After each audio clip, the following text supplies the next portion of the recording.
ఆంధ్రప్రదేశ్ రాష్ట్రంలో రసావత్తర రాజకీయం మొదలైంది. అసెంబ్లీ, పార్లమెంట్ ఎన్నికల కోలాహలం మొదలైంది. పోటాపోటీగా ప్రచారంతో అభ్యర్థులు ముందుకు దూసుకువెళ్తూ గెలుపు తమదే అంటూ తమదే అని ధీమా వ్యక్తం చేస్తున్నారు.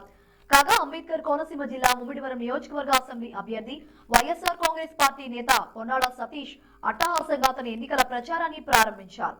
ప్రచారాన్ని ప్రారంభించే ముందు సాంప్రదాయకంగా కాట్రేనికోన గ్రామ దేవత శ్రీ మావులమ్మ తల్లి ఆలయంలో ప్రత్యేక పూజలు నిర్వహించిన ఆయన అనంతరం నియోజకవర్గ ఓటర్ల వద్దకు వెళ్లి రాబో ఎన్నికలలో తనకు ఓటు వేయాలని అభ్యర్థించగా, కాగా గత ఎన్నికల సమయంలో మావులమ్మ తల్లి ఆలయంలో పూజలు చేసి ప్రచారం ప్రారంభించగా ఆ ఎన్నికలలో పొన్నాడ విజయం సాధించారు. ఇప్పుడు కూడా అదే సెంటిమెంట్ ను ఆయన కొనసాగించారు.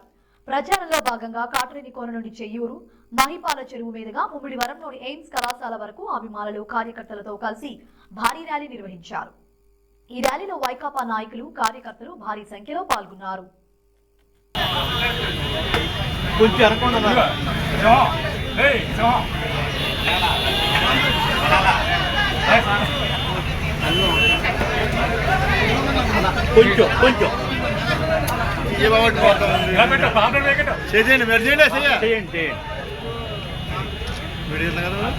ఒకసారి అలాగే పట్టుకోండి.